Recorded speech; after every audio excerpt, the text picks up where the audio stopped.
You know the vibes. Welcome back to another episode of the Hoop Genius podcast brought to you by NBA 2K25. It's myself, Mo Mooncey, and today we have the general manager extraordinaire, Mr. Scott Perry, in the building. How you doing, Scotty P? I'm doing great. I'm doing Yes, great as sir. always, Mo. Hey, Yes, the sun sir. came up today and getting ready to Well, work out here a little bit later. And it's usually I very did it rare. first thing in the Yeah. morning, but I had other things to go. But I had to be on here with you this morning. So that's excitement in itself. We appreciate you. We appreciate you. BJ's away today, so we appreciate you coming back for a second straight day and a rare sunshine sun.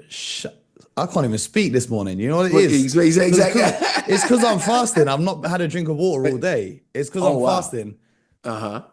A rare sighting of the sunshine here in the UK. There we go. That's Oh, that's all I was trying to that's say. that's awesome. So on a day like that, what do the people in the UK do when the sun comes out? What do you do today? Is there anything do I you do the feel like more podcast. I people go to the outside? gym. I just live like it's any You other say day. like it's any other day? But Okay, all like, right. because it's still quite cold. Like the sun is Okay, out, but it's still pretty cold. You know what I mean? But like okay, the okay. first day of the summer, like the first day where it's warm, Hmm. everyone you're either having a barbecue or everyone's going to the pub. English people love the pub. Everyone The goes to the pub. pub. You know, Hmm. pub garden. They sit in the pub garden, drink their drinks, chat to their mates, have a great time. That's a very English thing. I don't think America has pubs like that. Mo, and I'm a foodie, and we've talked about food on this show Mm. before, and this is for another time. But when I come back over there, you've got to take me to the best place to get fish and chips. Oh, I'm a fish and chips fan. So okay. and Okay. I know that's you know a big deal over there. So All right, I got you. I got you, you Scotty got P. me. I got You you, got me. 100%. 100%. We'll do a food tour of the UK. You ain't got to worry Okay. about that. It's All gonna be a right. great time. It's gonna be a great time. But shall I tell you one place where they're not having a great time right now? And that Okay. is the city of Dallas. A mass exodus from the fans during the third quarter of last night's game. Kyrie Irving goes down with what looked like a severe injury. I don't know what the full extent of that injury is. During that game, the Yeah. Mavericks are now down to just nine healthy bodies on their roster. It's dark times in Dallas. Meanwhile, Luca and the Lakers. I really can't speak. I'm sorry, guys. I can't speak today.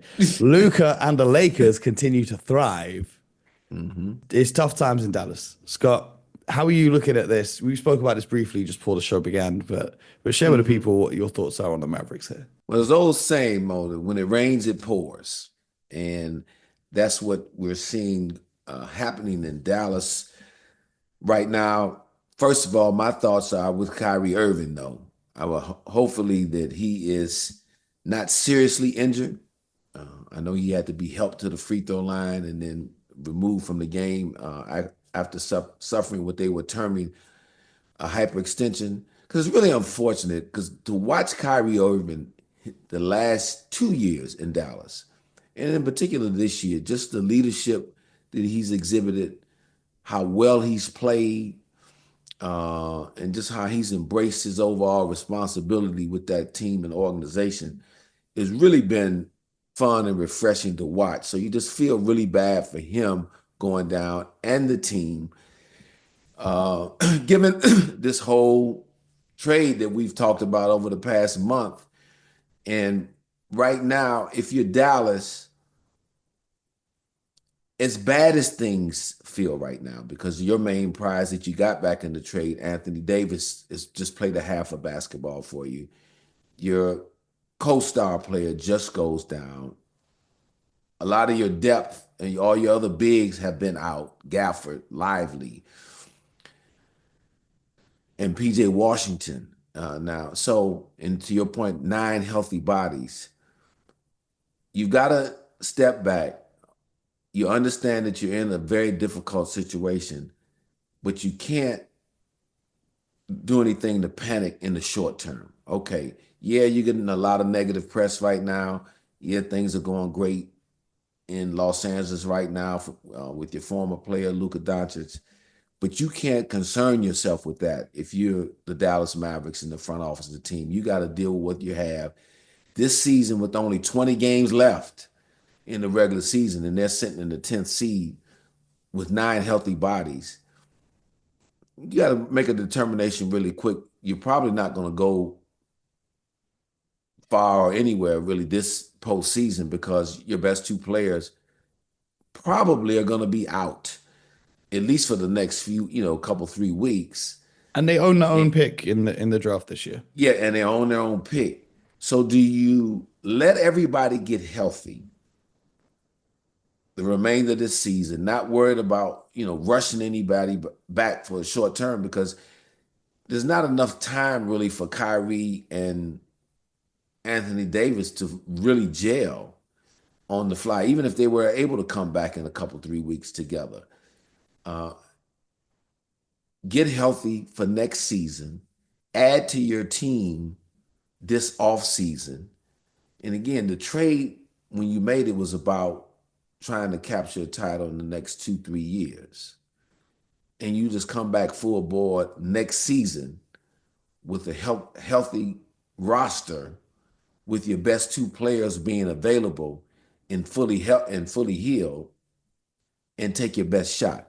That's kind of where, as I'm not there, but as I sit here and look and hear what's going on down there, that's probably going to be their best course of action for the remainder of this season and then going into this off season, because you can't get trapped into what's going on in the now. Again, when you make a deal, the deal is not finally graded until there's an expiration date on it, and that expiration date is a little ways away. You can't just because one team is doing better right now doesn't mean that things won't work out on your end moving forward. So that's what you got to be thinking and hoping if you're the Dallas Mavericks right now. Do you know what I'm thinking about the Dallas Mavericks right now? Oh boy, here we go, Mo. The Dallas Mavericks are criminals.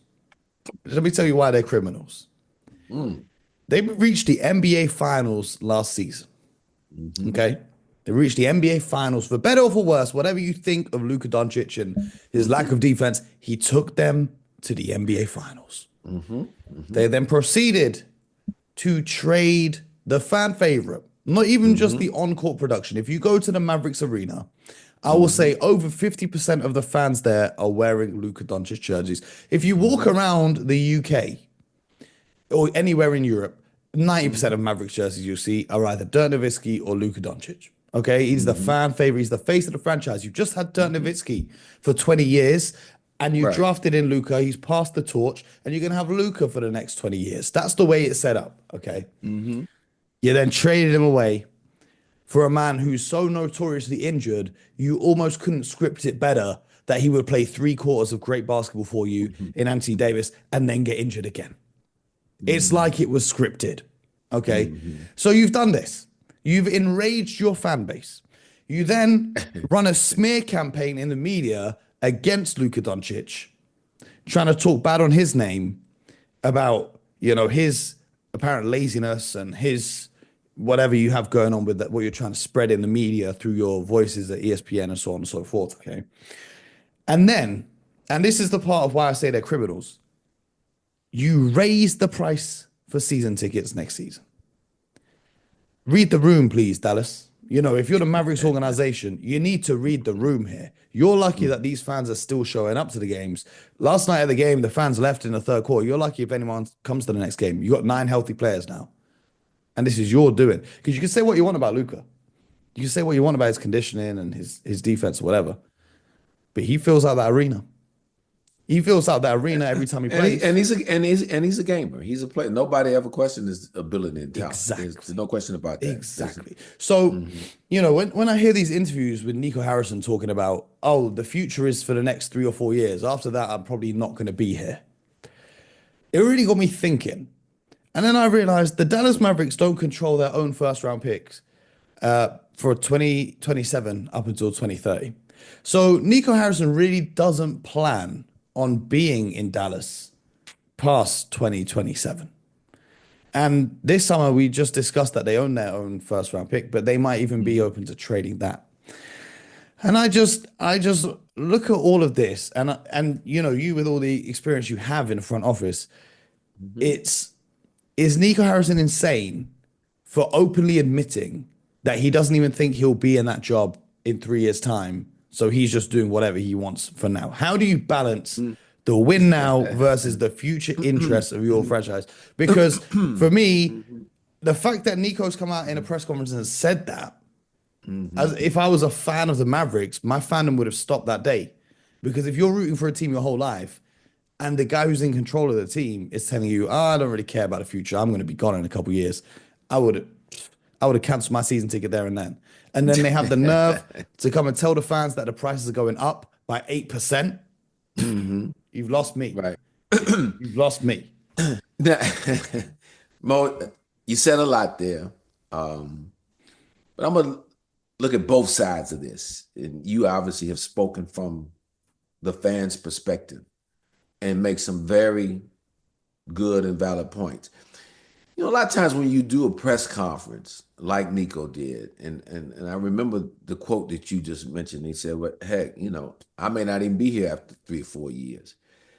I took that comment as to be more of a comment that just reflected the reality of this business anyway. And it was in response to him saying, look, I'm trying to win a championship and put together a championship team. Either this is going to work or it's not going to work. And if it doesn't work, I won't be here in that time that he mentioned.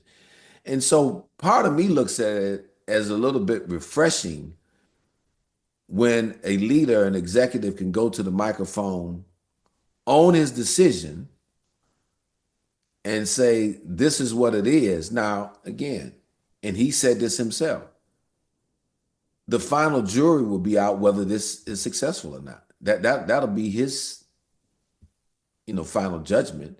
Does this work? Do the Dallas Mavericks in this 2 to 3 year window get back at minimum to a championship round and represent the Western Conference with a chance to win a world title? So he has set that bar for himself and the organization in this short window. So now let's see if that comes to fruition or not. That's how I've taken this situation. So like I said, in some ways, it's refreshing. Now, was that maybe the safest route to take? Most would argue no, it's not safe at all. But I think he has, in its own kind of unique way, giving a number, and a lot of executives aren't talking about this. Whether you agree with the trade or not, that's inconsequential. But what he has given cover to with a lot of executives around the league, that when you have a player that's coming up for a huge, mega extension like Luka was, and for whatever the reason, like I said, whether you agree with it or not, and whether it works or not, him taking the step to say, no, we're going to move forward the direction we feel moving forward with the players and personalities that we feel fit what we're trying to do. That has given I think that's going to embolden some other executives now. Now, even again, it's not working. Right now people will look at it, well, it's failing and not working. However, there's a longer term view to this. And I think that's going to impact some decisions down the line with other organizations that may be faced with having to pay another player a lot of money in an extension, and they haven't won a championship yet. Players probably, quite frankly, that aren't as good as Luka Doncic, probably aren't as good as Luka Doncic or as accomplished as he was. But it's emboldening them to maybe say, you know what, we're going to put a cap on this. We're not going to be able to do that. We're going to move forward. So, I'm the glass half full guy, Mo. I hear what you're saying. He's a Okay, fan, I hear what you're saying, Scott. But you see the flaw in this plan of Nico Harrison's. Kyrie Irving has a player option this summer. And this whole plan of Nico's to, we're going to build a championship team. We're going to have Anthony Davis and Kyrie Irving, and we're going to build a team around them.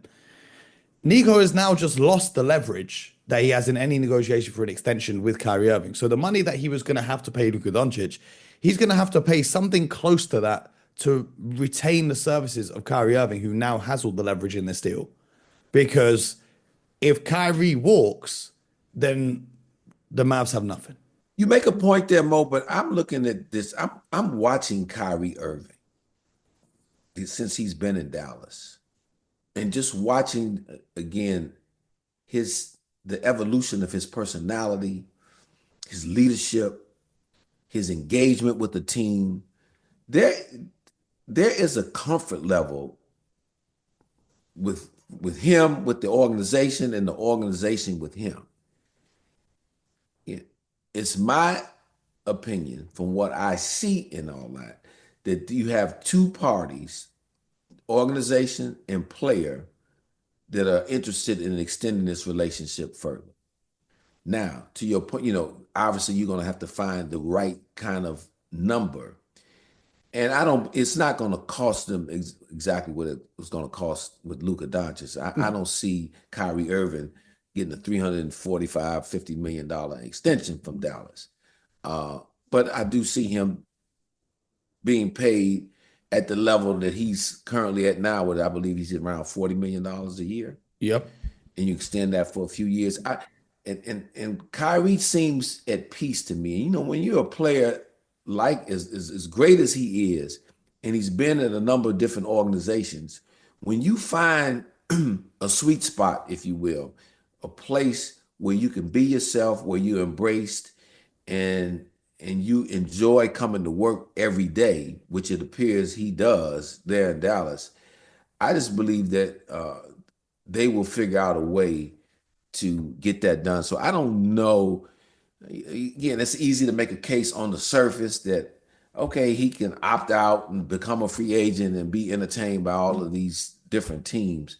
But it's my belief, from what I see and what I can tell right there, that both sides are going to make every effort to make that a reality, that he finishes a Dallas Maverick. Okay. These next few That's years. interesting, because I don't know if he enjoys going to work as much now as he did before Luka Doncic was traded. We don't know. The other person I feel bad for, though, is Klay Thompson, who, left the only place he's played in his career, Golden State, this summer, to go to Dallas to play in the offense and to play with a playmaker like Luka Doncic. You could find him for easy looks. And now he's not in that kind of same position. And I've watched some of the recent Mavericks games just from the outside looking in. I've not spoke to anyone yet in Dallas, and I'm not there. No, he right. doesn't seem, from the outside looking in, too happy with how things are going. He shot 1 of 4 from last night. He didn't really seem, all that bothered by it. Because he's made the commitment and he signed a deal in Dallas based on the team that's just been to the NBA Finals, right? He's the missing piece that's going to put them over the top. And now they're kind of back to square one. And he's looking at the Warriors who are improving, thinking, damn, maybe I should have stayed there. Well, the one thing you can't do, and I believe Klay Thompson, the professional that he is, and you're taught this early on as a player, can't look back. It's next play. You have to have that mentality if you're going to become a great player in any sport, for that matter, let alone basketball, which we're talking about here. And so, yeah, I'm sure there's some disappointment for Klay, to your point, knowing that, okay, the team I signed with this offseason, I'm the missing piece to get us over the hump and win a championship. But he also has been around the business long enough to understand that things happen, trades happen, injuries happen, that no matter how you drew it up on paper and how you visualized it mentally, life happens. Things happen, and they don't turn out exactly the same way that you had planned for them to turn out initially. But I expect Klay Thompson, because he's there and the professional he is, to get fully invested. And like I said earlier, Mo, in the beginning, I think if you're the Dallas Mavericks, you're figuring out a way to galvanize this group in and around of getting healthy and pointing to next season and really setting that goal of, okay, this is our time, this is our year. We're gonna bring this all together, and we're gonna compete to get to a final. Now, obviously, that's a lot of practices, a lot of games. Again, you got to be healthy. A lot of things have to happen to get to that point. Uh, we're talking next year, but that's kind of the hand of the cards you've been dealt right now because when you're talking about suiting up 9 healthy bodies, Jaden Hardy got major- injured in the game last night as well. yes, and the majority of your healthy guys are just your rotational guys. And, Pretty much all your starters and key players are out. It's tough to win. and I completely forgot to mention that Quentin Grimes, Oh yeah, he had he 44 he points the other night. he balled out for the Sixers, right? Yes, yes. Caleb Martin, on the other hand, who Dallas got in return, Hmm. still out. He's hurt. Yeah. And I, you I, traded for an injured player, knowing he was. Are you trying to tank? What do they think is going on here? Do they think that they can tank enough now to get Cooper Flag to just be another white guy to carry the team and just be on less money than what they would have to pay Luka Doncic? Is that what they're thinking in Dallas? Because I'm just looking at the decisions they make, and it just makes no sense. I cheer well on the Quentin Grimes. First of all, I reached out to Quentin. I had and just happy for him because I know how hard he's worked at his game. And again, when you're talking about learning the NBA life, there's no way Quentin Grimes is expected to be traded 3-4 times this early in his career, especially after a very solid start in New York with us there, and it became the starting 2 guard there. But he's a good NBA player, and I believe, as it relates to Dallas, had nothing to do with them not liking him as a player. I think they have great respect for Quentin there and what he was accomplishing because he was playing very well for the Mavericks this year. Mm. I think you look ahead and you say, okay, Kyrie is going to be up for a deal, and so will Quentin Grimes. And Quentin Grimes is going to, I think, command a nice size salary in the league. I mean, it won't be Kyrie Irving type money, but it's also not going to be a league minimum either. I saw him outplay Stephen Curry. He's going to get himself a check. Exactly. Anyone who can do that, he can get himself a check. Yeah. So, but he's gonna do well financially, and I'm sure Dallas took that into consideration in saying we're not going to be able to pay him as well this offseason, given the structure of what we have. Because look, Anthony Davis is another guy who I think has a year or 2 left that will be looking at an extension as well. So I think he just got caught up in that salary cap, the reality of the salary cap, and then there's only so much money to go around for each team. And that was the reason why he was moved from Dallas to and plus they just traded for Max Christie as well. Yes, and they had just traded for Max Christie, role, so. who's yes, no question. So that's life in the NBA, and so, but I'm just happy for him that it showed me a lot about Quentin Grimes, his mental side, and I always knew he was a real solid young man and had a lot of internal toughness there. For him to perform like he's performing, he leaves a playoff team in Dallas because they were strong in the mix in the playoffs at the time prior to all the trades, to go to the Philadelphia 76ers team that's been one of the most dysfunctional teams in the league this year. But he's still performing at a high level. Absolutely. Good for him. Absolutely. Well, Maverick fans, we're sorry that we had to talk about that, but we had to talk about it.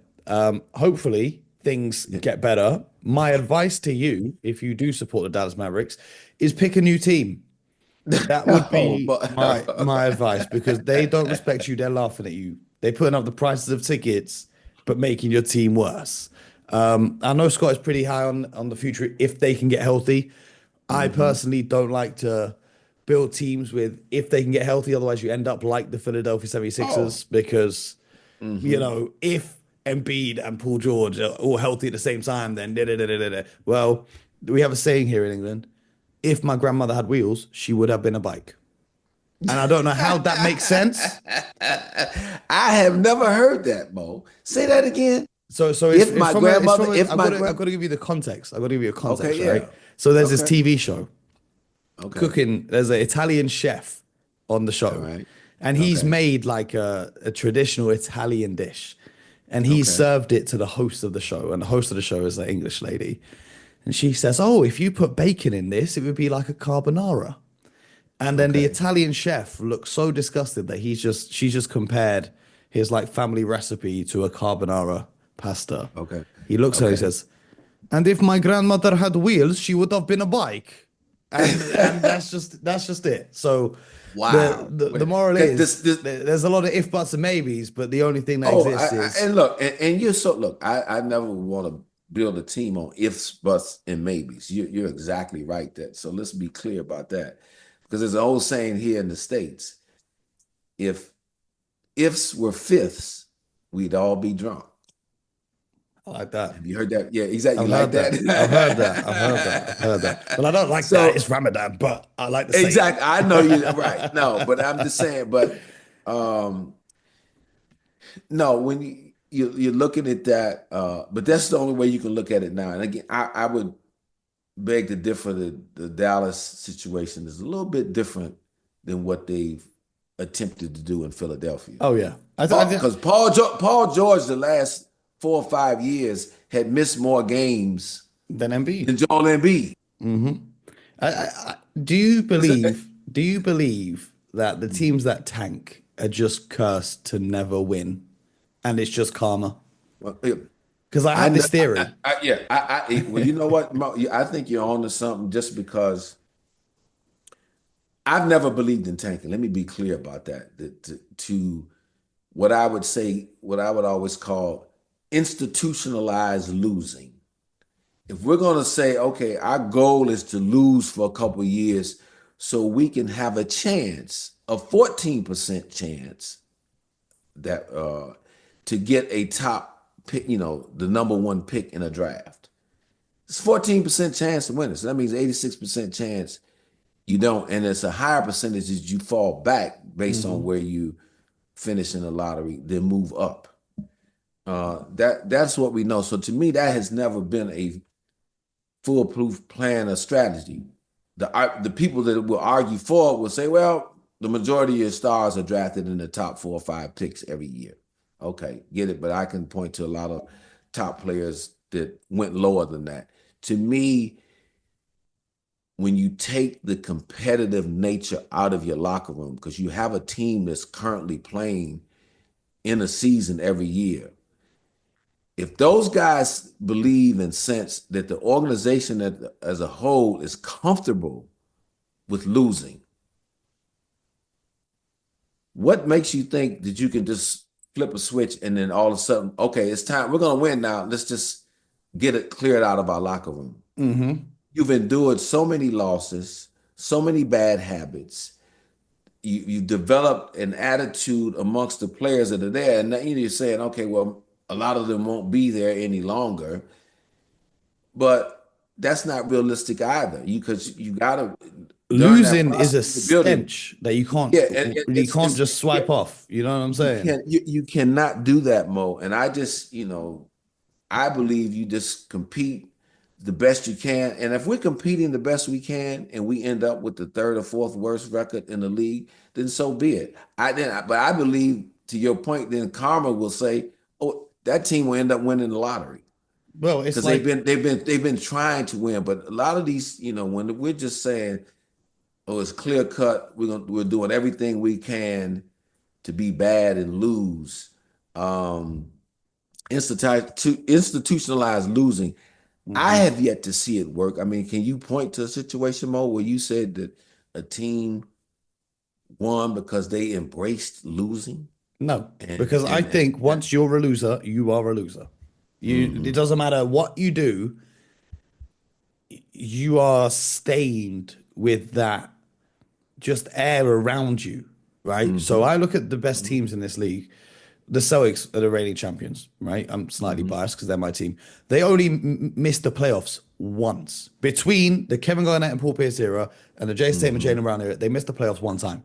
They mhm, were putting together a team that a lot of people from the outside viewed as tanking, but the guys on that mhm. team, remember Isaiah Thomas, Yes. they had guys Mhm, like Avery Bradley, Jared Sullinger, all of these guys, they still went out there and tried to win games. Brad Stevens, as the coach, was trying to win games.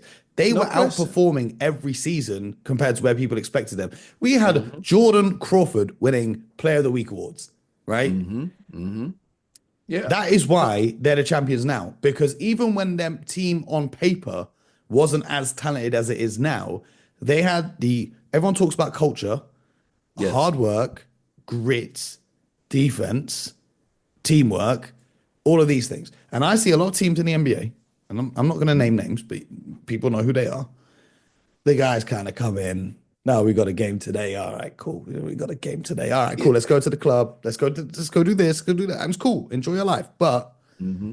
I just feel like there are certain teams in the NBA where it's not being taken seriously.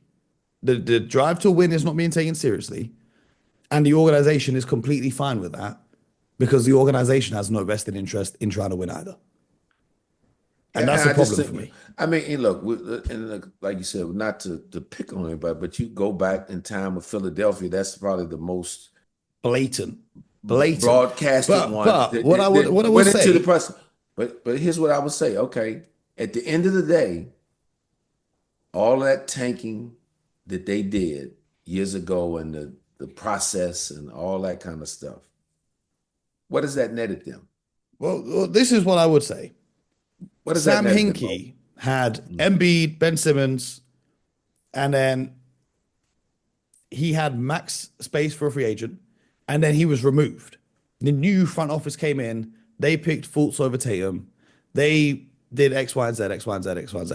It's not gotten them anywhere. I think if they had let Sam Hinkie finish his plan, they would be in a better position than they are now. But either way, I don't see them winning a I, championship well, because I see what I would argue though, Mo. They institutionalized losing at the beginning at that place. yeah. Your point about the karma, okay, and then all of a sudden, uh, over time, we're just going to start winning because these young players get better and all that. I just, Do you you, remember? Do you remember the Kawhi Leonard shot in Toronto, Game 7 against the mhm. Philadelphia 76ers? I do, The I do. ball bounces 4 times on the rim Hmm. before going in, Hmm.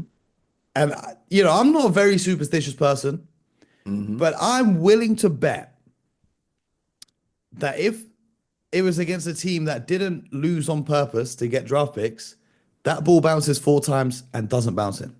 Hmm. That's just me. That's just it's just there's sometimes luck goes your way and sometimes it doesn't. Right. Maybe it's karma, maybe it's not. Maybe it's just a crazy theory.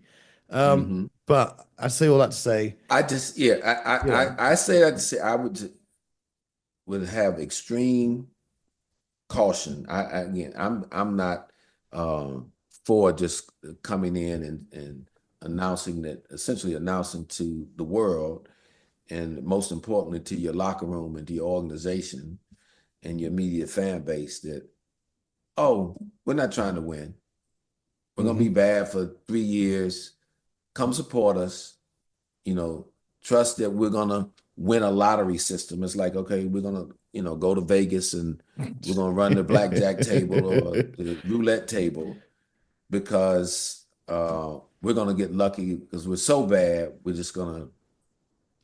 gonna get a Mhm. superstar player. And see, the other thing about it, okay, in this year's draft, you have I believe, an excellent prospect in a guy like Cooper Flag. I think Cooper Flag's gonna be I've been an watching excellent. this guy VJ Edgecombe. Is that the Yeah, right name? yeah, from Baylor. Yeah. He's real And so good. there are a couple players that have a potential to be good. Yeah. But you don't know from year to year how many generational players are entering into the draft. Well, by There's luck in definition, that. it's once in a generation. Yes, because think about this. When you're talking about good fortune, I always go to the San Antonio Spurs. Well, I don't believe ever that I can recall would just have ever tried to tank. They tagged the one These year before they drafted what Tim Duncan by holding out David Robinson where they so had that they to could okay, because he was okay, injured, but then he spent a little bit more time out than he should have just so right. they could improve But their odds. but just think though, when they were not a good team and they were entering into the lottery in the years that they won it, think about the generational talents that were available. First, it was David Robinson. He was the first one. Mm-hmm. Generational center. Then it was Tim Duncan. Generational talent there. So, there's luck involved in who's available in those drafts too. And then this last time that they won it 2 years ago, Victor Wembanyama. But think about all of the other years that there was a top pick. I can remember, Andre Bogdanovic was when Toronto won it. He was the number one pick. He's an okay NBA player, but he wasn't turning your franchise around. The year I remember when I was in Orlando, the Cleveland won it. Anthony Bennett was the number one pick. So I mean, again, so all of that losing. There's no sure thing. And there's no sure. If we want to go deeper on my theory, if we want to go deeper on my theory, is please stop picking with the number one pick players who have never won at any stage of. If they've not won at high school and not won, why are we picking and then expecting them to learn how to win whilst being on a losing franchise? That's a whole nother show. That's a whole nother show. Let's save that for near the draft.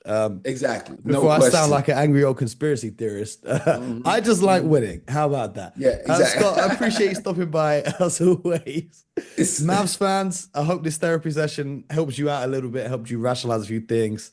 Uncle Scott's here to help you guys understand why they make these decisions they make. But hang in there. If you want to come and support the Celtics, feel free. We'll be in the finals. You can come see us there. It might be a while until you guys are back in the finals. So subscribe to the show, YouTube, Spotify, Apple, wherever you get your podcast from. And until next time, get buckets.